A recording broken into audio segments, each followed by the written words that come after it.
Hello friends, स्वागत है आप सभी को आर स्टडी पॉइंट में। इस वीडियो में हम डिस्कस करेंगे द हिंदू ट्यूटोरियल हिंदी में। उसके अलावा जो भी इंपॉर्टेंट आर्टिकल होंगे हमारे एग्जाम की दृष्टि से, आईएएस एग्जाम की दृष्टि से जो भी इंपॉर्टेंट आर्टिकल होंगे, जो भी करंट अफेयर होगा, उसको हम डिस्कस करेंगे इस वीडियो में। आइए आज देखते हैं आज का motivational cute. Dreams don't work unless you do, यानी जब तक आप काम नहीं करते तब तक आपका सपना काम नहीं करता। देखो यार, सपना देखना बड़ी बात है। पहले पॉइंट यही है कि सपना देखना बहुत बड़ी बात है। बहुत सारे लोग तो देखते ही नहीं। जैसे अभी किसी से बोलो कि मुझे आईएएस बनना है, वो बोलेगा है आईएएस बनना है, यार ये उसके लिए लगेगा यार पहाड़ तोड़ने से भी ज्यादा मुश्किल है। पहली बात तो ये कि सपना देखना बहुत बड़ी बात है। अगर आप सपना देख रहे हो तो बहुत अच्छी बात है, लेकिन सिर्फ सपना देखने से काम नहीं चलेगा, उसके लिए वर्क भी करना पड़ेगा। सपना तो बहुत सारे लोग देखते हैं, बहुत सारे लोग के मन में कि मैं देश का प्रधानमंत्री बन जाऊं, लेकिन उसके लिए तो काम करना पड़ेगा ना। ऐसा तो है नहीं कि आपने सपना देखा और अपने आप पूरा हो जाएगा। ऐसा तो है नहीं कि आपने सपना देखा और बिना कुछ किए आप वो पा जाएंगे। अगर ऐसा होता तब तो बहुत अच्छी बात है यार, सपना देखता और हो जाता। तो इसलिए जब तक कि आप खुद से वर्क नहीं करेंगे तब तक आपका सपना पूरा नहीं होगा। इसलिए अगर आपको अपना ड्रीम पूरा करना, अपना सपना पूरा करना, तो आपको उसके लिए मेहनत करनी पड़ेगी, उसके लिए त्याग करना पड़ेगा, उसके लिए भागना पड़ेगा, उसके लिए बहुत सारी चीजें छोड़नी पड़ेंगी, तब जा करके एक सपना पूरा होता है। और अगर आप सपना ही नहीं देख रहे हैं तो वो भी बहुत बड़ी दिक्कत है। जो आप देख रहे हैं कम से कम वो आपसे आगे, क्योंकि जब तक आप कुछ सपना देखेंगे नहीं, जब तक आप कुछ सोचेंगे, जब तक करेंगे कैसे। लेकिन ये कि सिर्फ सपना देख लेना ही बड़ी बात नहीं है। अगर आपने देख लिया तो अब उसके लिए वर्क करें, उसको लेकर के आगे चलें, उस पर मेहनत करें, उसके लिए त्याग करें। आइए देखते हैं आज का इंपॉर्टेंट डे। प्रत्येक वर्ष 1 जून को विश्व दुग्ध दिवस मनाया जाता है, वर्ल्ड मिल्क डे। 2001 में संयुक्त राष्ट्र खाद्य और कृषि संगठन FAO द्वारा एक वैश्विक आहार के रूप में दूध के महत्व को रेखांकित करने के लिए स्थापित किया गया था ये विश्व दुग्ध दिवस। यानी ये क्यों मनाया था? तो इसीलिए FAO द्वारा वैश्विक आहार के रूप में दूध के महत्व को रेखांकित करने के लिए। थीम 2023 का है तो एंजॉय डेयरी। 2023 की इसकी थीम है एंजॉय डेयरी। नेक्स्ट आर्टिकल है clean energy funds rise but mostly China, Europe, USA. ये जो है इंटरनेशनल एनर्जी एजेंसी द्वारा रिपोर्ट जारी की गई है, तो उसी के बारे में बात की जा रही है। क्लीन एनर्जी में जो निवेश बढ़ा है उसकी बात की जा रही है। आइए देखते हैं इसके प्रमुख बिंदु क्या क्या है। इंटरनेशनल एनर्जी एजेंसी, विश्व ऊर्जा एजेंसी द्वारा वर्ल्ड एनर्जी इन्वेस्टमेंट 2023 रिपोर्ट जारी की गई है। पहला पॉइंट तो यहीं से इंपॉर्टेंट निकल जाता है कि ऊर्जा निवेश रिपोर्ट जो है 2023 को कौन जारी किया है? इंटरनेशनल एनर्जी एजेंसी द्वारा इसको जारी किया जाता है। इसके प्रमुख बिंदु क्या? तो हाल के वर्षों में स्वच्छ ऊर्जा में निवेश में वृद्धि हुई है, विशेषतः इलेक्ट्रिक व्हीकल तथा नवीकरणीय ऊर्जा में। यानी अभी जो क्लीन ऊर्जा है, स्वच्छ ऊर्जा है, स्वच्छ ऊर्जा से क्या मतलब है? जो जीवाश्म ईंधन से बनाए जाते हैं वो नहीं, जो नवीकरणीय ऊर्जा द्वारा प्राप्त की जाती है, जिससे कार्बन उत्सर्जन बहुत कम होता है, लगभग ना के बराबर होता है, उसको स्वच्छ ऊर्जा कहा जाता है। तो ये रिपोर्ट बता रही है कि अभी हाल ही में उसमें वृद्धि हुई है, स्वच्छ ऊर्जा में जो निवेश किया जाता है। लेकिन खास करके किस किस क्षेत्र में तो हुई है? तो इलेक्ट्रिक व्हीकल हो गया और नवीकरणीय ऊर्जा, खास करके इस क्षेत्र में हुई है। निवेश विकसित अर्थव्यवस्था तथा चीन में संकेंद्रित है। विकसित अर्थव्यवस्था से क्या मतलब? यूएसए हो गया, यूरोप हो गया, चाइना हो गया। चाइना अभी हालांकि डेवलपिंग कंट्री है, लेकिन विकसित में जो आता है यूएसए हो गया, यूरोप के देश हो गए, इन सारी चीजों को विकसित में गिना जाता है। उसके अलावा चीन में भी संकेंद्रित है। स्वच्छ ऊर्जा तकनीक की कीमतों में गिरावट पिछले 2 वर्षों में पुनः बढ़ी है। यानी जो अभी तकनीक में गिरावट आ रही थी स्वच्छ ऊर्जा से जुड़ी, ये पिछले 2 वर्ष में फिर से उसमें वृद्धि देखी गई है। ये रिपोर्ट ये बता रही है। रिपोर्ट ये दर्शाती है कि कोविड-19 महामारी से अर्थव्यवस्था की वसूली ऊर्जा सुरक्षा के साथ द्विस्तरीय हो गई है। यानी जो कोविड-19 महामारी आई थी उसको उससे लेकर के रिकवर करना था, उसके अलावा ऊर्जा सुरक्षा को भी देखना था। इसीलिए ये 2 स्तरीय कहा जा रहा है, यानी 2 लेवल पे लेकर के चला गया इस चीज को, जिसने स्वच्छ ऊर्जा में निवेश को बढ़ाया है। यानी एक तो ऊर्जा सुरक्षा हो गया और एक कोविड-19 हो गया, इसकी वजह से स्वच्छ ऊर्जा में निवेश बढ़ा है। 2023 की रिपोर्ट 2021 से तुलना करने पर एक महत्वपूर्ण बात सामने आती है। हरित ऊर्जा में वार्षिक निवेश जीवाश्म ईंधन में वार्षिक निवेश के 15% के मुकाबले 24% हो गया है। यानी आप यहाँ देख सकते हैं कि जो हरित ऊर्जा में निवेश है वार्षिक रूप से, और जो जीवाश्म ईंधन में निवेश है वार्षिक रूप से, उन दोनों के बीच डिफरेंस है। यानी हरित ऊर्जा वाला जो है वो 24% है, जीवाश्म ईंधन वाला जो है 15%। यानी हरित ऊर्जा में वृद्धि हो रही है, ये रिपोर्ट बता रही है। रिपोर्ट ने हाल ही के भू राजनीतिक मुद्दे का ऊर्जा क्षेत्र में पड़े प्रभाव पर भी प्रकाश डाला है। यानी अभी जो ये रूस यूक्रेन संघर्ष चल रहा है और इसके अलावा जो भी अन्य भू राजनीतिक पहलू हैं, उसका भी जो इम्पैक्ट पड़ा है स्वच्छ ऊर्जा पर, उसके बारे में भी ये रिपोर्ट बताती है। दिलचस्प बात यह है कि तेल तथा गैस के लिए संघर्ष में अनजाने में इस स्थिति ने विभिन्न नवीकरणीय ऊर्जा तकनीकों को बढ़ाया है। यानी अभी ये जो तेल और गैस के लिए संघर्ष चल रहा है, ये जब रूस और यूक्रेन युद्ध हुआ तो इन दोनों देशों द्वारा जो ये रसिया जो है, रूस जो तेल भेजता है देशों को, वहां से थोड़ी सी बंद हो गई थी तेल भेजना। लेकिन दिलचस्प बात यह है कि तेल तथा गैस के लिए संघर्ष में अनजाने में स्थिति ने विभिन्न नवीकरणीय ऊर्जा तकनीकों को बढ़ावा दिया है। यानी अभी जो तेल और गैस के लिए संघर्ष चल रहा है, यानी जो कई देशों में तेल की कमी है, ये है वो है, उसको लेकर के जो इशू चल रहा था, तेल की कमी थी, गैस की कमी थी, क्यों? क्योंकि तो रूस यूक्रेन संघर्ष चल रहा है, तो वहां से आपूर्ति हो ही नहीं पा रही, इसलिए तेल और गैस के लिए संघर्ष चल रहा था। तो अब जाहिर सी बात है, अगर हमें नहीं मिल पाएगा तो हमें अपनी ऊर्जा जरूरतों को पूरा तो करना ही, हम रुकेंगे तो है नहीं। ऐसा तो है नहीं कि अगर हमें तेल और गैस नहीं मिले तो हम बैठे रहेंगे साल भर, हम उसका कुछ अल्टरनेट देखेंगे। तो इसी वजह से अब उसका अल्टरनेट देखेंगे तो जाहिर सी बात है ये भी देखेंगे कि दोबारा से किसी के ऊपर डिपेंड ना होना पड़े, उसको लेकर के हम अच्छे से चलें, किसी कंट्री के ऊपर फिर से डिपेंड ना हो जाए। तो उसके लिए जो है हम प्रयास करेंगे, तो कहाँ पे करेंगे? नवीकरणीय ऊर्जा में करेंगे, जाहिर सी बात है, स्वच्छ ऊर्जा में करेंगे, जैसे सोलर ऊर्जा हो गई, विंड एनर्जी हो गई, इन सारी चीजों में करेंगे। फिर से तेल और गैस पे क्यों ही करेंगे? ताकि फिर से दूसरे कंट्री पे हम डिपेंड हो जाए और फिर कोई दिक्कत हो तो फिर से हमारी ऊर्जा आपूर्ति बाधित हो जाए, ऐसा तो हम करेंगे नहीं। चार्ट 1, ये चार्ट आप देखेंगे अभी इसको। चार्ट 1 स्वच्छ ऊर्जा तथा जीवाश्म ईंधन में निवेश को बिलियन डॉलर में दर्शाता है, यानी स्वच्छ ऊर्जा में निवेश ये दर्शा रहा है और जीवाश्म ईंधन में जो निवेश हुआ है 2015 से लेकर के 2023 तक। 2023 जो है अनुमानित है क्योंकि अभी चल ही रहा है। ये क्लीन एनर्जी है ब्लू वाला, और रेड वाला फॉसिल फ्यूल्स है, यानी जीवाश्म ईंधन है। तो आप देख सकते हैं 2015 में क्लीन एनर्जी यानी स्वच्छ ऊर्जा जो है वो कम था, जीवाश्म ईंधन में निवेश ज्यादा था। फिर 2016 में बहुत थोड़ा सा ज्यादा हुआ, 2017 में थोड़ा सा, यहाँ पे 2018, फिर 2019 में वृद्धि हुई है स्वच्छ ऊर्जा में, 2020 में अच्छा खासा वृद्धि हुई है, यहाँ पे जीवाश्म ईंधन में इन्वेस्टमेंट कम हो गया है, 2021 में भी वही हाल है, 22, 23, इन सब में जो देख रहे हैं आप धीरे धीरे यहाँ से ग्राफ बढ़ता जा रहा है स्वच्छ ऊर्जा का। और फॉसिल फ्यूल वाला जो है यानी जीवाश्म ईंधन वाला, उनका जो उसमें निवेश है वो लगातार ग्राफ गिरता जा रहा है। जीवाश्म ईंधन में निवेश धीमा हुआ है, वही जो अभी चार्ट 2 बता रहा है, तथा हाल के वर्षों में स्वच्छ ऊर्जा में निवेश लगातार बढ़ा है। ये चार्ट 2 देख करके आप समझ सकते हैं। अब देखिए यहाँ पे आप या तो इस पॉइंट को लिखिए, या तो इस चार्ट को बनाइए, या तो आप इस पॉइंट को लिखिए कि ऐसे हुआ है, और आप IEA इंटरनेशनल एनर्जी एजेंसी का हवाला दीजिए कि इस रिपोर्ट के अनुसार ऐसा कहा जा रहा है। या दूसरा पॉइंट ये है कि आप इसको बनाइए चार्ट को, और जब आप चार्ट बनाएंगे तो उसका प्रभाव ज्यादा पड़ेगा आंसर राइटिंग पे। इसको लेकर के अच्छे से चलेंगे और एग्जामिनर के ऊपर अच्छे इंपैक्ट डालेगा और वो एक आध नंबर ज्यादा ही दे देगा। तो इस चार्ट को देख लीजिए, चार्ट बनाना, ये फ्लो चार्ट, डायग्राम, ये सारी चीजें जो है बहुत इंपॉर्टेंट होती है एग्जाम की दृष्टि से। रिपोर्ट के अनुसार नवीकरणीय ऊर्जा तथा इलेक्ट्रिक व्हीकल ने इसमें प्रभुता बनाई हुई है। इसके अतिरिक्त अन्य क्षेत्र है, यानी इलेक्ट्रिक व्हीकल और नवीकरणीय ऊर्जा के अलावा जहां निवेश हुआ है वो कौन कौन से क्षेत्र हैं? तो बैटरी तकनीक, हीट पंप तथा परमाणु ऊर्जा, इन 3 क्षेत्रों में भी निवेश अच्छा खासा हुआ है। 2023 में कम उत्सर्जन वाले स्रोत में कुल निवेश का लगभग 90% विद्युत उत्पादन में खर्च होगा। यानी ये रिपोर्ट बता रही है कि जो 2023 है इसमें स्वच्छ ऊर्जा में जो निवेश होगा या कम कार्बन उत्सर्जन वाले जो तकनीक है उसमें जो निवेश होगा उसमें से 90% उसका निवेश विद्युत उत्पादन के लिए किया जाएगा। इन सब में सौर ऊर्जा ने सबसे अच्छा प्रदर्शन किया। यानी अभी जो निवेश मिल रहा है या जो तकनीक बाहर आ रही है निकल करके, जो बढ़ती हुई तकनीक बाहर है, जो सौर ऊर्जा की तकनीक है, उसमें सबसे ज्यादा अच्छा प्रदर्शन किया सौर ऊर्जा ने। सौर ऊर्जा में निवेश $1 बिलियन प्रतिदिन होने की संभावना है तथा पूरे वर्ष में $380 बिलियन होने की संभावना है। यानी ये रिपोर्ट बता रही है कि जो सौर ऊर्जा है उसमें प्रतिदिन लगभग $1 बिलियन खर्च होने की संभावना है, उसमें लगातार वृद्धि हो रही है और पूरे वर्ष में यानी एक साल में लगभग $380 बिलियन इसमें खर्च होने की संभावना बताई गई है। ये चार्ट 2 है, इसको आप देखेंगे। वार्षिक स्वच्छ ऊर्जा निवेश 2015 से 2023 संभावित को दर्शाता है। यानी वार्षिक रूप से जो स्वच्छ ऊर्जा निवेश हुआ है कौन कौन से क्षेत्र में हुआ है, तो आप देख सकते हैं लो इमोशन फ्यूल्स जो है वो इस तरीके का है, बैटरी स्टोरेज ब्लू टाइप में है, थोड़ा सा न्यूक्लियर वाला जो है पीला टाइप वाला है। तो आप ये देख सकते हैं कि किस किस तकनीक में कितना कितना निवेश हुआ है। यहाँ सबसे ज्यादा ये लाल वाला ही, तो ये क्या है? रिन्यूएबल पावर है, यानी नवीकरणीय ऊर्जा है, उसमें सबसे ज्यादा निवेश किया जा रहा है। 2023 में भी यही हाल है, 22 में भी, किसमें भी, तो ये देख सकते हैं। उसके बाद कौन सा है? तो एनर्जी एफिशिएंसी है ये वाला। इस तरीके से आप चार्ट देखेंगे ध्यान से, और अगर आप चार्ट बनाते आंसर राइटिंग में एग्जाम में, चार्ट हो गया, डायग्राम हो गया, ये सारी चीज अगर आप बनाते तो उसका नेक्स्ट लेवल का इंपैक्ट पड़ता है, उससे आपको एग्जाम में 1-2 नंबर ज्यादा ही दे देता है और उसका आपका आंसर राइटिंग पर बहुत अच्छा प्रभाव पड़ता है।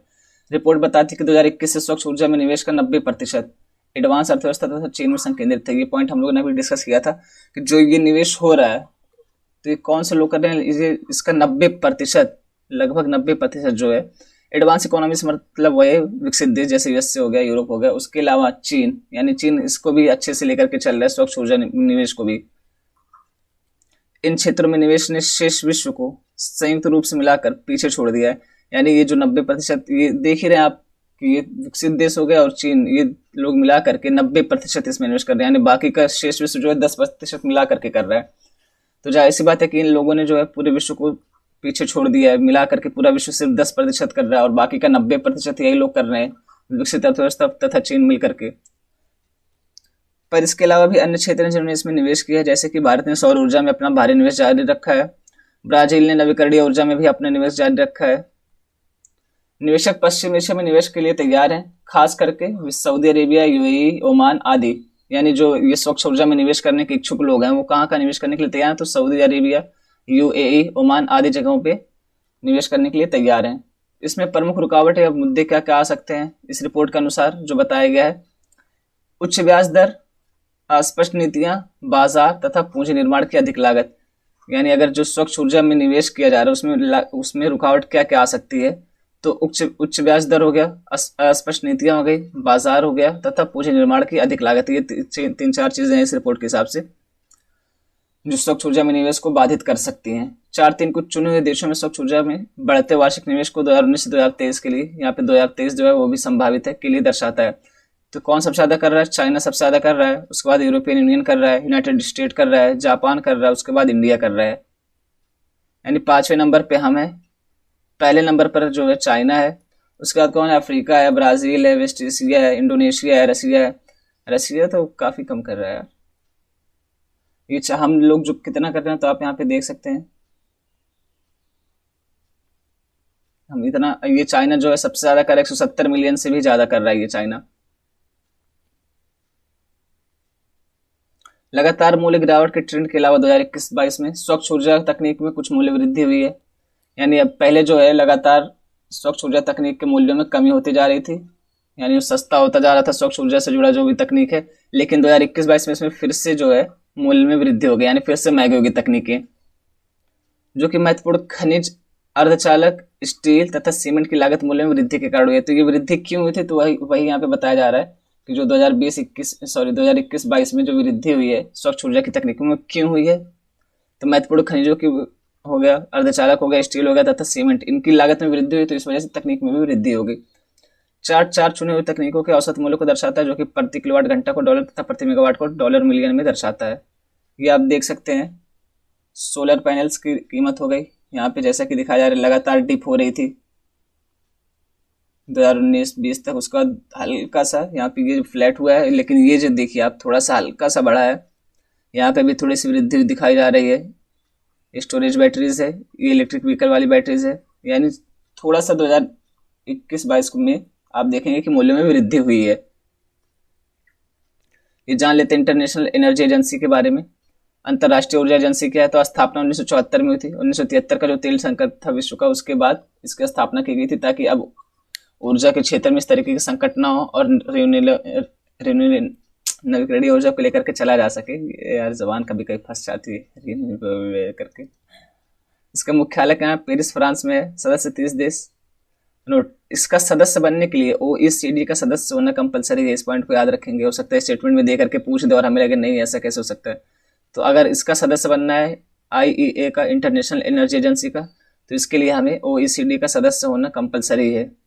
और परंतु सभी OECD सदस्य इसके सदस्य नहीं है। यानी जो OECD में है, organisation of economic cooperation development, यानी जो इसके सदस्य हैं सभी, तो वो सभी इसके सदस्य नहीं है IEA के। लेकिन अगर आपको IEA का सदस्य बनना है तो इसके लिए OECD का सदस्य होना कंपलसरी है। इसके द्वारा कौन कौन सी रिपोर्ट जारी की जाती है? तो वैश्विक ऊर्जा और CO2 स्थिति report, world energy outlook, world energy statics, world energy balances, energy technology perspectives, इसके द्वारा ये सारी रिपोर्टें जारी की जाती हैं। नेक्स्ट आर्टिकल है, केंद्रीय मंत्रिमंडल द्वारा सहकारिता के क्षेत्र में विश्व की सबसे बड़ी अन्न भंडारण योजना के लिए एक अंतर मंत्रालय समिति IMC के गठन और सशक्तिकरण को मंजूरी दी गई। अंतर मंत्रालय समिति क्या है? तो इसमें जो एक से अधिक मंत्रालय को लेकर के साथ चले वो अंतर मंत्रालय हो गया। एक से अधिक यानी 2 या 2 से अधिक मंत्रालय को जो साथ लेकर के चले उसको अंतर मंत्रालय समिति कहते हैं।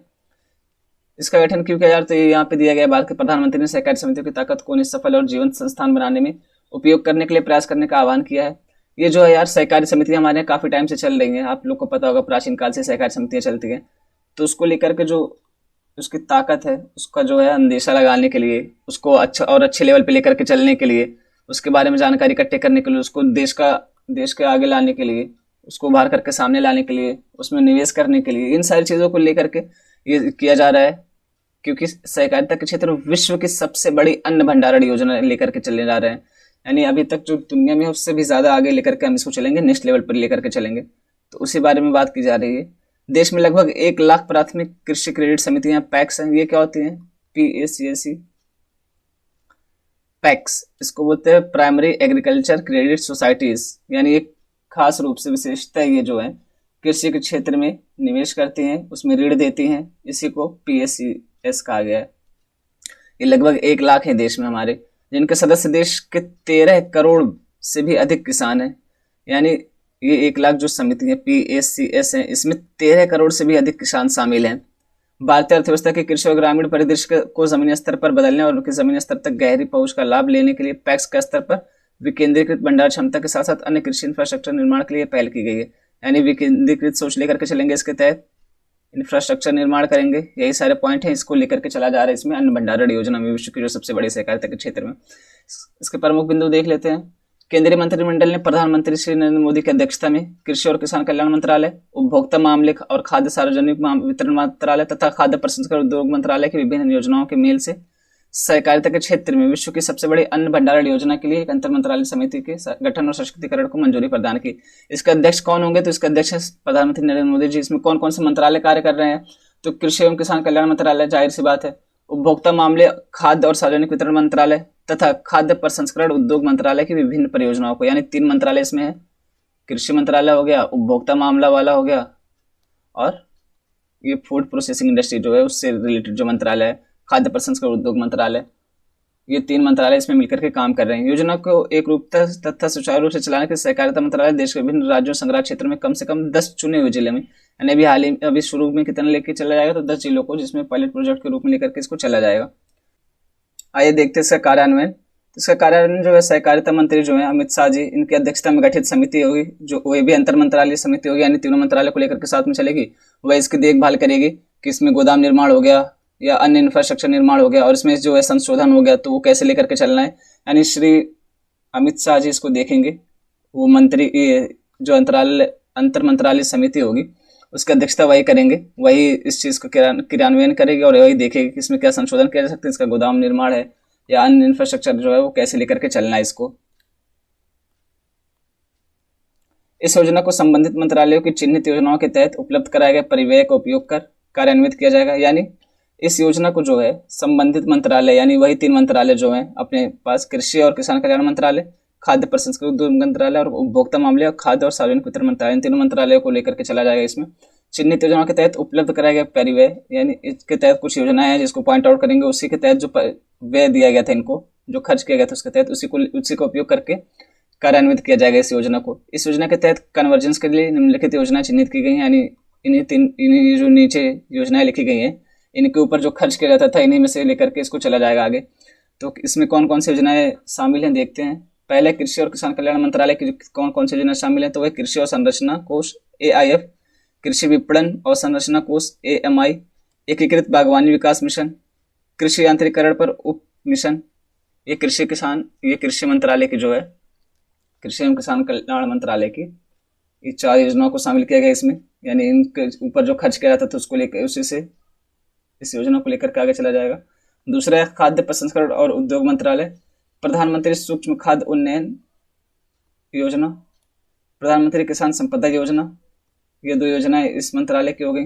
उपभोक्ता मामले, खाद्य और सार्वजनिक वितरण मंत्रालय, इसकी जो है राष्ट्रीय खाद्य सुरक्षा अधिनियम के अंतर्गत खाद्यान्नों का आवंटन और न्यूनतम समर्थन मूल्य पर खरीद, ये 2 योजनाएं इसकी हो गई, यानी टोटल 6 योजनाएं होगी। 4 योजनाएं इसकी, 2 यहाँ पे 2 यहाँ पे। इनके तहत जो पैसा भेजा जाता था, जो पैसा दिया जाता था, उसी पैसे से अब इस योजना को कार्यान्वित करेंगे। योजना के अनुमानित लाभ क्या क्या है, तो ये मौजूदा योजना बहुआयामी है, यानी ये किसी एक पक्ष को लेकर के नहीं चलती है, बहुत सारे पक्षों को लेकर के चलती है, बहुआयामी है। यह न केवल पैक्स यानी PACS के स्तर पर गोदामों के निर्माण द्वारा देश में भंडारण के इंफ्रास्ट्रक्चर की कमियों को दूर करेगी, बल्कि पैक्स को कई अन्य गतिविधियां करने के लिए भी सक्षम बनाएगी, जैसे राज्य एजेंसियों में भारतीय खाद्य निगम, Food Corporation of India FCI के लिए प्रोक्योरमेंट सेंटर, यानी खरीदने वाला जो होता है क्रेता के रूप में, कार्य करना, उचित दर दुकानों FPS के रूप में सेवा प्रदान करना, कस्टम हायरिंग सेंटर्स स्थापित करना, कॉमन प्रसंस्करण इकाइयां स्थापित करना जिसमें कृषि उपजों की जांच, छटाई, ग्रेडिंग इकाई आदि शामिल हैं। इसके अलावा स्थानीय स्तर पर विकेंद्रीकृत भंडारण क्षमता बनने से खाद्यान्न की बर्बादी कम होगी। अच्छी बात है यार, ये इंपॉर्टेंट पॉइंट है। हम लोग बहुत सारा खाना बर्बाद करते हैं, तो खाद्यान्न की बर्बादी कम होगी, बहुत अच्छा पॉइंट है। और देश में खाद्य सुरक्षा मजबूत होगी।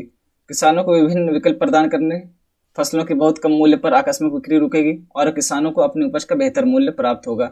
यानी कभी कभी ऐसा होता है कि किसानों को जरूरत होती है और वो अपने फसलों को, अपने उत्पादन को बहुत सस्ते में बेच देते हैं। जो अन्यथा 100 रुपये में बिकती, वो इसको 50 रुपये में, 70 रुपये में ही बेच देते हैं। तो इससे किसान का नुकसान होता है। तो इस चीज़ को रोका जा सकेगा। इससे खरीद केंद्रों तक और फिर वेयर हाउस से उचित दर दुकानों तक खाद्यान्नों के परिवहन में होने वाले व्यय में भारी कमी आएगी। यानी परिवहन में जो लागत लगती है, डीजल और पेट्रोल इतना महंगा होता है, पेट्रोल और डीजल इतना महंगा होता जा रहा है, उसके लिए परिवहन लागत तो बढ़ेगी बढ़ेगी। तो इस योजना के तहत परिवहन लागत में भी कमी आएगी, ऐसा अनुमानित है। आगे देखते हैं क्या होता है, योजना कितने अच्छे लेवल पे लेकर के काम करती है। नेक्स्ट आर्टिकल है पार्लियामेंट्री डेमोक्रेसी और एन एग्जीक्यूटिव डेमोक्रेसी, यानी संसदीय लोकतंत्र या कार्यकारिणी लोकतंत्र। इसके बारे में आइए देखते हैं इसके बारे में प्रमुख बिंदु। लेखक बता रहे हैं कि इस समय जो संसदीय सत्र चल रहा है, संसद का सत्र चलता है, इसमें जो कानून बनाने की बात होती है, बिल जो लाया जाता है, उस पर या तो कम से कम बहस की जाती है, न्यूनतम बहस की जाती है, तो बिना बहस के ही इसको पास कर दिया जाता है, बिल को कानून बना दिया जाता है। संसद की बैठक कम से कम हो रही है, यानी इस समय न्यूनतम बैठक हो रही है। और इस अक्सर जो बैठक भी होती है तो उसमें सत्रों का सत्रावसान कर दिया जाता है, यानी उसको एडजर्न कर दिया जाता है नेक्स्ट डेट के लिए। यानी इस तरीके कहा जा सकता है कि इस समय जो संसदीय सत्र है वो सही से नहीं चल रहा, उसमें बिलों पे बहस नहीं की जा रही है, लेखक कह रहे हैं। और कुछ मामलों में देखा जा रहा है कि राष्ट्रपति अध्यादेश कानून निर्माण में अत्यधिक प्रयोग किए जा रहे हैं। यानी जो कानून नहीं बन पाता है किसी वजह से, कोई बिल आया उसको कानून बनाना अगर नहीं बन पाता है तो उसको राष्ट्रपति के द्वारा अध्यादेश के जरिए उसको लागू कर दिया जाता है। ये अध्यादेश राष्ट्रपति के लिए आर्टिकल 123 और राज्यपाल के लिए 213 के तहत आता है। ये याद रखेंगे, ये कई दफा पिछले एग्जामों में पूछा गया है कि किस अनुच्छेद के तहत अध्यादेश आता है। तो राष्ट्रपति के लिए आता है 123 के तहत और राज्यपाल के लिए आता है 213 के तहत। यानी अध्यादेश का अत्यधिक प्रयोग किया जा रहा है, कहा जा रहा है इस आर्टिकल में। संविधान के अनुसार क्या, तो ये सब व्यक्तिगत कारणों से ना होकर संविधान की वजह से हो रहा है। यानी इसमें कहा जा रहा है कि संविधान की लूप होल है जिसकी वजह से ये हो रहा है, ये व्यक्तिगत कारण नहीं है, संविधान की लूप होल की वजह से हो रहा है। अन्य शब्दों में भारतीय संविधान जो है संसद को किनारे करते हुए कार्यकारिणी को अधिक शक्ति देता है। यानी भारतीय संविधान के अनुसार संसद जो संपूर्ण रूप से है, संसद जो पूरा विपक्ष और राष्ट्रपति इन सबको लेकर के चलता है, उसके जगह पे सत्तारूढ़ दल जो है, कार्यकारिणी जो है इस समय उसको ज्यादा महत्वपूर्ण दे रहा है, उसको ज्यादा इंपॉर्टेंस देता है। अपने एजेंडे को लागू करने के लिए कार्यकारिणी के पास संसद में बहुमत होना चाहिए। जाहिर सी बात है कि अगर हमें बिल को कानून बनाना है या हमारे भारतीय संविधान जो है उसके तहत अगर आपको सत्ता में आना है तो कम आपके पास 50% प्लस 1 वोट होना चाहिए, ये मत होना चाहिए। यानी आपकी सरकार बनने के लिए आपको बहुमत प्राप्त होना चाहिए। ये सत्तारूढ़ पार्टी के लिए महत्वपूर्ण भूमिका निभाता है। कभी कभी सत्तारूढ़ दल के कुछ लोग अप्रसिद्ध बिल को समाप्त करने के लिए विपक्ष के साथ भी मिल जाते थे। पहले ऐसा होता था कि अगर मान लीजिए कोई बिल आया जो सही नहीं है, वो कोई नुकसान करने वाला बिल है, कोई ठीक बिल नहीं लाएगा, तो उसको समाप्त करने के लिए कुछ सत्तारूढ़ दल के जो नेता थे वो भी विपक्ष के साथ हो जाते थे कि ये सही बिल नहीं, इसको हटाया जाए, इसको कानून ना बनाया जाए। लेकिन अब जब से ये दल बदल विरोधी कानून आ गया 1985 में, तब से अब इसमें जो है आप अपने पार्टी के वेब के खिलाफ, वेब क्या होता है तो दिशा निर्देश होते हैं, यानी पार्टी का एक दिशा निर्देश होता है कि आपको ये करना है संसद के भीतर। अगर आप वो नहीं करते हैं तो आपको अयोग्य घोषित किया जा सकता है, संसद सदस्यता आपकी रद्द की जा सकती है इस बेस पे कि आपने पार्टी का वेब नहीं माना था। तो इस वजह से अब जो है लोग इसके खिलाफ जाके भी नहीं करते, बिल खराब भी हो तो भी आपको पार्टी का ही सपोर्ट करना है। दूसरा, विपक्ष को संसद में सीमित अधिकार मिले हैं, यानी विपक्ष जो है उसको बहुत लिमिटेड अधिकार दिए गए हैं हमारे संसद में। और संसदीय कार्यों में सीमित नियंत्रण मिला है। स्पीकर द्वारा निष्पक्ष तथा स्वतंत्र भूमिका निभानी चाहिए, यानी जो स्पीकर होता है लोकसभा अध्यक्ष हो गया, विधानसभा अध्यक्ष हो गया, इस तरीके के जो है स्पीकर, उनको अपनी भूमिका जो है निष्पक्ष होकर के निभानी चाहिए, किसी पार्टी के लिए नहीं निभानी चाहिए, स्वतंत्र रहना चाहिए उसको, ये कहा जा रहा है इसमें। कुछ संसदीय लोकतंत्र द्विसदनीय है जिनमें उच्च सदन होता है, यानी जैसे हमारे यहाँ ये कि संसद के 2 सदन है। कौन कौन से, तो लोकसभा और राज्यसभा। लोकसभा को निम्न सदन कहा जाता है क्योंकि इसमें हमारे द्वारा चुने गए नुमाइंदे होते हैं, और राज्यसभा जो है इसको उच्च सदन कहा जाता है क्योंकि इसमें अप्रत्यक्ष चुनाव होता है, जिसको हम चुनते हैं वो लोग इनको चुन करके यहाँ पे बिठाते हैं, तो इसको उच्च सदन कहा जाता है। इसका कार्य क्या होता है, तो इसका कार्य होता है कि जो भी बिल या कोई भी यहाँ से रिलेटेड आता है तो उसको रिव्यू करना है। यहाँ इसके हाथ में बहुत ज्यादा पावर नहीं है, इसको बस रिव्यू कर सकता है। कुछ मामलों में है पावर, ऐसा नहीं कि पूर्णतः पावर नहीं है, लेकिन ज्यादातर मामलों में इसके पास रिव्यू की ही पावर है। जब ये सभी अच्छे से काम करते हैं, कौन कौन, लोकसभा में कह सकते हैं विपक्ष हो गया, राज्यसभा हो गई, कार्यकारिणी हो गई, संसद हो गई, सब जब अच्छे से काम करते हैं तो कार्यकारिणी के लिए संसद को असभ्य तरीके से चलाना मुश्किल हो जाता है। यानी जब ये सारे लोग अच्छे से काम करेंगे, बाकी सिस्टम अच्छे से काम करेगा, तो जो कार्यकारिणी है उसको भी मजबूरी में, जो सत्तारूढ़ दल है उसको भी मजबूरी में सही से काम करना पड़ेगा।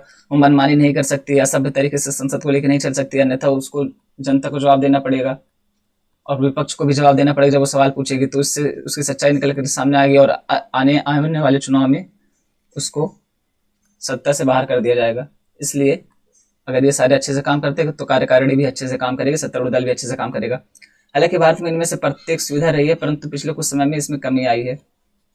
यानी अभी तक ये लोग जो हैं सब अच्छे से काम कर रहे थे, हालांकि पिछले कुछ समय में, ऐसा नहीं है कि किसी एक पार्टी की बात है, कोई सी भी पार्टी हो जो भी सत्तारूढ़ होती है, चाहे वो केंद्र में हो चाहे राज्य में हो, वो इसी तरीके का रूल फॉलो करती है, इसी तरीके को लेकर के चलती है ताकि उसके सामने कोई टिके ही नहीं। तो इसमें कुछ समय में और कमी आई है। दल बदल विरोधी अधिनियम के कारण पार्टी के विप का उल्लंघन करना दंडनीय है, वही संसद सदस्यता रद्द की जा सकती है।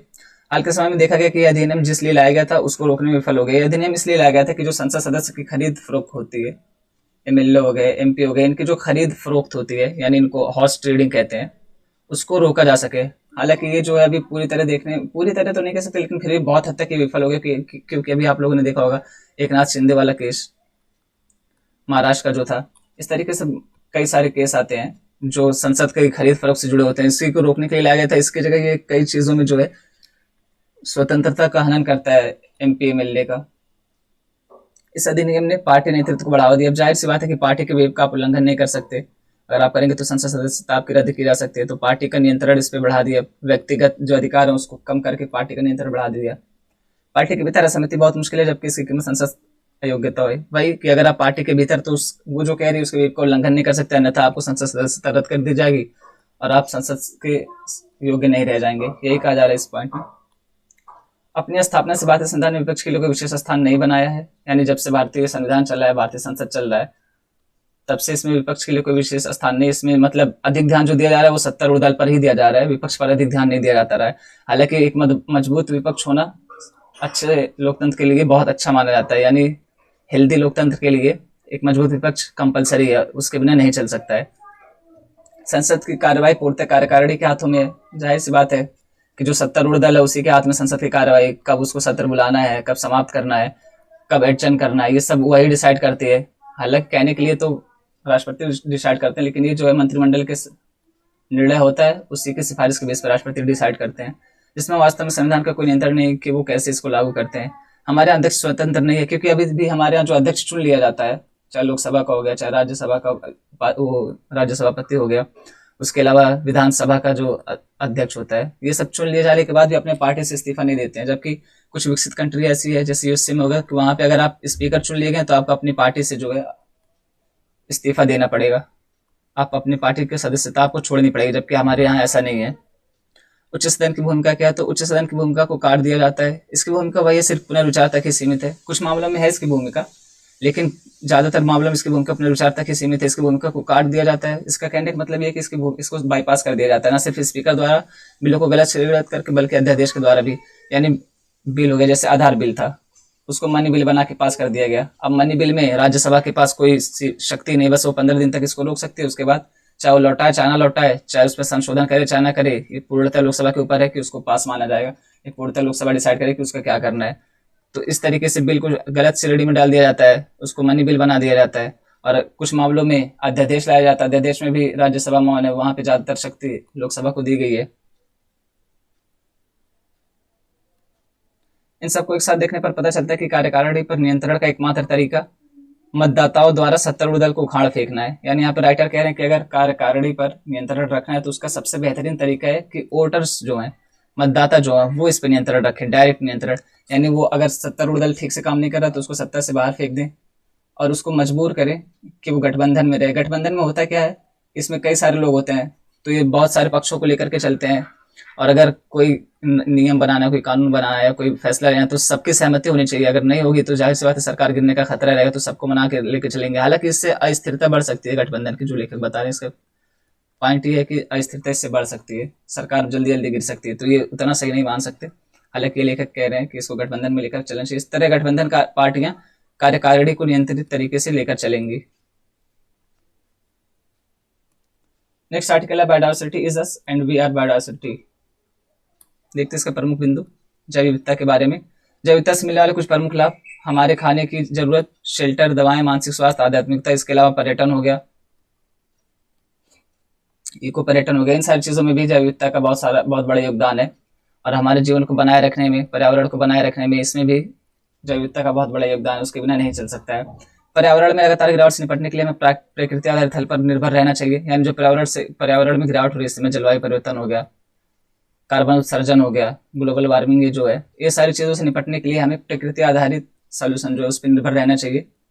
ये जैव विविधता ही है जो हमारे निम्नलिखित भूमि, यानी जो अभी लैंड डिग्रेडेशन हो रहा है, भूमि का क्षरण हो रहा है, उसकी उत्पादकता में कमी आ रही है, इन सारी चीजों के बारे में कहा जा रहा है। प्रदूषित नदियों तथा समुद्रों को, यानी जो अभी आप यमुना में देखेंगे, यमुना नदी दिल्ली में इतना ज्यादा प्रदूषित हो गया कि इसमें झाग जम जाता है, ऐसा लगता है जैसे बर्फ जमी हुई हो। तथा समुद्रों को सही कर सकते तथा जलवायु परिवर्तन से निपटने में सतत कृषि की भूमिका को बढ़ा सकती है। ये जैव विविधता के बारे में कहा जा रहा है। ये जैव विविधता ही है जो नई हरित ऊर्जा का आधार है तथा हमारे बच्चों को अधिक मानवीय व आशावादी बनाएगी। यानी जैव विविधता ही है जो नई हरित ऊर्जा, ग्रीन एनर्जी के बारे, उसका जो बेसिक आधार है वो जैव विविधता ही है। और हमारे बच्चों के, यानी आने वाले फ्यूचर जो है, आने वाली जनरेशन जो है, उसको जो अधिक मानवीय बनाएगी और उसको अधिक आशावादी बनाएगी जैव विविधता, इसके बारे में कहा जा रहा है।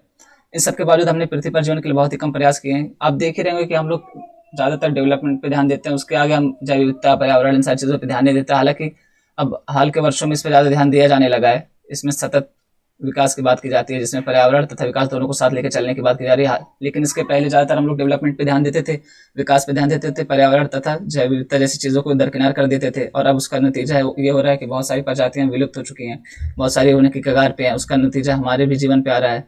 जलवायु परिवर्तन हो गया, ग्लोबल वार्मिंग हो गई, ये सारी चीजें अब हमें देखने को मिल रही है। विश्व तथा भारत के स्तर पर भी हम बहुमूल्य तथा अपरिवर्तनीय प्राकृतिक धरोहरों को संरक्षित करने में विफल रहे हैं। यानी चाहे विश्व स्तर पे हो, चाहे हमारे देश का स्तर पे हो, ये जो प्राकृतिक धरोहर है, इनकी कोई कीमत तो होती नहीं है। इनको हम संरक्षित करने में, इनको बचाने में, इनको सही से रखने में विफल हो गए हैं। जैव विविधता संपूर्ण विश्व में समाप्त हो रही है धीरे धीरे। अब ये जलवायु परिवर्तन हो रहा है, ग्लोबल वार्मिंग हो रही है, तो उससे जैव विविधता पर भी निगेटिव इम्पैक्ट पड़ रहा है। और डेवलपमेंट के नाम पे हम इन सारी चीजों को खत्म करते जा रहे हैं। और आसपास हो रहे परिवर्तन, प्रजातियों का विलोपन, जलवायु परिवर्तन आदि के कारण ये सब हो रहा है। कई पहलुओं में हम जैव विविधता है तथा जैव विविधता हम सब में है। अब जाए हमारे अंदर भी कई प्रकार के बैक्टीरिया, वायरस, ये सारी चीजें पाई जाती हैं। जैव विविधता से तात्पर्य क्या है? तो जीवों की प्रजाति। ये जैव विविधता भी 3 स्तर पर होती है, जीन के स्तर पर होती है, प्रजाति के स्तर पर होती है। इस तरीके से 3 स्तर पर इसको भी मापा जाता है। जैव विविधता से तात्पर्य क्या है? तो जैव विविधता वही है कि जीवों की विविधता। तो हमारे शरीर के अंदर भी बैक्टीरिया पाए जाते हैं, वायरस पाए जाते हैं, परजीवी पाए जाते हैं, इस तरीके की कई सारी सेल पाई जाती हैं अलग अलग प्रकार की। तो हमारे शरीर के अंदर भी जो है जैव विविधता है। जैव विविधता हमें और हम सब जैव विविधता है कई मायनों में। सिविल सोसाइटी को एक महत्वपूर्ण भूमिका निभानी चाहिए जैव विविधता को बचाने के लिए, यानी जैव विविधता के संरक्षण के लिए। ये वे फॉरवर्ड कह सकते हैं, आगे की राह कह सकते हैं। सिविल सोसाइटी को एक महत्वपूर्ण भूमिका निभानी चाहिए जैव विविधता को बचाने के लिए। हमें उन तरीकों में बदलाव करने चाहिए जो अभी तक प्रयोग किए जाते रहे हैं। यानी अभी तक हम जो जैव विविधता को बचाने के लिए प्रयास करते हैं, जो तरीका अपनाते हैं, उसको बदलना चाहिए। उसमें क्या करना चाहिए? तो ये जो है प्राकृतिक विश्व का मुख्य देखभाल करने वाला भारतीय वन सेवा है। यानी हमारे यहाँ, हमारे देश में जो ये प्रकृति रिलेटेड है या जैव विविधता है, इन सारी चीजों को देखने के लिए कौन सी सर्विसेज हैं? तो IFS, इंडियन फॉरेस्ट सर्विस, इसका भी एग्जाम UPSC के थ्रू होता है। जिस एग्जाम की आप तैयारी कर रहे हैं, इसका भी सिलेक्शन इसी के थ्रू होता है। इसका भी प्रीलिम्स दोनों साथ ही में होता है, प्री और मेंस अलग अलग होता है। तो यही मुख्य एग्जाम है इसके लिए, यही सबसे बड़ी सेवा है इससे जुड़ी, जैव विविधता और पर्यावरण को बचाने से। तो इसमें लेखक बता रहे कि लेकिन वन हमारी संपूर्ण जैव विविधता की व्याख्या करने में विफल हो जाता है, क्योंकि वन जो है सिर्फ एक बायोम है। वन जो है एक लिमिटेड चीज है। इसके अंतर्गत बहुत सारी चीजें छोड़ दी जाती है, जैसे जल निकाय में जो जैव विविधता है, समुद्रों के नीचे जो है, महासागरों में जो है, रेगिस्तान में जो है, इस तरीके की बात कर रहे हैं कि जो यहाँ पे जैव विविधता उसको छोड़ दी जा रही है, सिर्फ वन को ध्यान में रखा जा रहा है। इस वन सेवा से ये निकल करके सामने आ रहा है। यानी इसका नाम बदलने की सिफारिश की जा रही है लेखक के द्वारा। हमें बहुपक्षीय रणनीति के बारे में सोचना चाहिए जहां विश्वास, पारंपरिक ज्ञान तथा स्थानीय समुदाय का प्रत्यक्ष जुड़ाव हो। यानी हमें कोई एक तरीका नहीं अपनाना चाहिए, बल्कि बहुत सारे तरीके अपनाना चाहिए, जिसमें पारंपरिक ज्ञान हो गया, जो हमारे बड़े बुजुर्ग ये सारे लोग अपनाते थे इसको बचाने के लिए। उसके अलावा जो वहाँ के स्थानीय लोग हैं उनको भी इसमें शामिल करना चाहिए, NGOs को शामिल करना चाहिए। यानी कई सारे स्तर पर लेकर के काम करना पड़ेगा और उसको लेकर के चलना पड़ेगा, तभी ये सारी चीजें हो पाएंगी। अन्यथा इन सारी चीजों को हम रोक नहीं पाएंगे। 2006 में वन अधिकार अधिनियम लागू किया गया। इसके लिए क्या था, जो इंडिजिनस कम्युनिटी है, देशी जनजाति है या देशी लोग हैं, उनके अधिकारों को मान्यता दी गई। उनको ये कहा गया कि आप अपने तरीके से इसको संरक्षित करें और इसका सतत उपयोग करें, इसका ज्यादा हनन ना करें, इसका सतत उपयोग करें। इनके अधिकारों को मान्यता देने के लिए अधिनियम लाया गया था। हालांकि ये भी पूरी तरह से तो नहीं कह सकते कि लागू हुआ हो, ये भी कागजों पर ही ज्यादातर रह गया। अगर जैव विविधता हर जगह है जैसा कि है, यानी जैव विविधता तो हर जगह है ही ना यार, हम अपने आसपास कहीं भी देख लें विविधता तो हमें दिखती है। और अभी तक हम लोग क्या करते हैं कि जैव विविधता से ज्यादा तात्पर्य लेते हैं कि जो जिनमें जान है ऐसे जीवों से। हालांकि इसके तहत जिनमें जान हो ना वो सब काउंट होते हैं, लेकिन अभी तक हम ज्यादातर इसको ध्यान में देके चल रहे हैं कि जिनमें जान होती है उन्हें जैव विविधता कहा जाता है। ऐसा कुछ नहीं है, जैव विविधता तो हमारे आसपास हर जगह, सबके आसपास जैव विविधता है। आप कहीं भी नजर उठा के देखिए, विविधता आपको देखने को मिल जाएगी। तो हमें इसको दिन प्रतिदिन के व्यवहार में, प्रत्येक विकास कार्यक्रम में, प्रत्येक सार्वजनिक तथा निजी विभाग में और जैव विविधता के लिए विकेंद्रीकृत दृष्टिकोण की आवश्यकता है। यानी इसको, अगर ये हमारे हर जगह है, हमारे आसपास हर जगह है, हमारे भीतर है, तो इसको बचाने के लिए भी हमें दिन प्रतिदिन प्रयास करना होगा। डे बाय डे इसको कोशिश करनी पड़ेगी। एक दिन में या किसी एक आदमी के हाथ में नहीं है कि इसको सही कर दे। इसको सार्वजनिक डिपार्टमेंट हो गया, सार्वजनिक विभाग हो गया, निजी विभाग हो गया, हमारे ऑफिस हो गई, स्कूल कॉलेज हो गए, एनजीओज हो गए, इन सारी चीज़ों को मिलकर के साथ में काम करना पड़ेगा। इन सबको एक साथ लेकर के जैव विविधता को संरक्षित करने के लिए प्रयास करने होंगे। आइए देखते हैं कुछ वन लाइनर जो अक्सर वनडे एग्जाम में पूछ लिए जाते हैं या पीसीएस, स्टेट पीसीएस में पूछ लिए जाते हैं। अखिल भारतीय आयुर्वेद संस्थान और विज्ञान भारती ने संयुक्त रूप से आज से वैश्विक भारतीय युवा वैज्ञानिक अनुसंधान और नवाचार का आयोजन कर रहे हैं।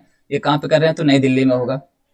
पशुपालन और डेयरी विभाग जम्मू कश्मीर सरकार की सहायता से श्रीनगर में ग्रीष्मकालीन बैठक का आयोजन करेगी। किसके लिए, तो 1 जून को जो विश्व दुग्ध दिवस मनाया जाता है, अभी इसको शुरू में मैंने डिस्कस किया था। तो इसके लिए जम्मू कश्मीर सरकार के साथ डेयरी विकास विभाग समझौता कर रहा है, वहां पे इसका आयोजन किया जाएगा 1 जून को। भारत की G20 अध्यक्षता के तहत जिनेवा स्विट्जरलैंड में स्थित ILO मुख्यालय में रोजगार कार्य समूह की तीसरी बैठक का आयोजन किया गया है। श्री अजय यादव ने solar energy corporation of India limited के प्रबंध निदेशक का पदभार ग्रहण किया। इसको इंपॉर्टेंट लगा लेंगे, नियुक्ति अक्सर पूछ ली जाती है। अजय यादव जो हैं वो solar energy corporation of India limited के अध्यक्ष बने हैं, प्रबंध निदेशक बने हैं। ऑटिज्म, सेरेब्रल पाल्सी, बौद्धिक अक्षमता और बहुदिव्यांगता से पीड़ित लोगों के कल्याण के लिए राष्ट्रीय ट्रस्ट दिव्यांगजन सशक्तिकरण विभाग सामाजिक न्याय एवं अधिकारिता मंत्रालय भारत सरकार के अंतर्गत आने वाला एक वैधानिक निकाय है, जिसने 30 मई 2023 को राष्ट्रीय सामाजिक रक्षा संस्थान द्वारका नई दिल्ली में ऑटिज्म कॉन्क्लेव का आयोजन किया। किसने किया, तो इसने किया था, दिव्यांगजन सशक्तिकरण विभाग, ये पूरा इसका नाम है। 30 मई 2023 को किया था, राष्ट्रीय सामाजिक रक्षा संस्थान द्वारका नई दिल्ली में किया था। इसका आयोजन कहाँ किया था, तो नई दिल्ली में ऑटिज्म कॉन्क्लेव, ये याद रखेंगे। प्रधानमंत्री श्री नरेंद्र मोदी की अध्यक्षता में केंद्रीय मंत्रिमंडल ने सार्वभौमिक पोस्टल यूनिट, इसका जो है सार्वभौमिक पोस्टल यूनिट के साथ एक समझौता हुआ है प्रधानमंत्री नरेंद्र मोदी की अध्यक्षता में, और इसको तहत दिल्ली में एक पोस्टल यूनिट लगाया जाएगा क्षेत्रीय। नई दिल्ली में सार्वभौमिक पोस्टल यूनिट का एक क्षेत्रीय कार्यालय स्थापित करने को मंजूरी दी गई है। यहीं तक रखता है आज का डिस्कशन। Thank you.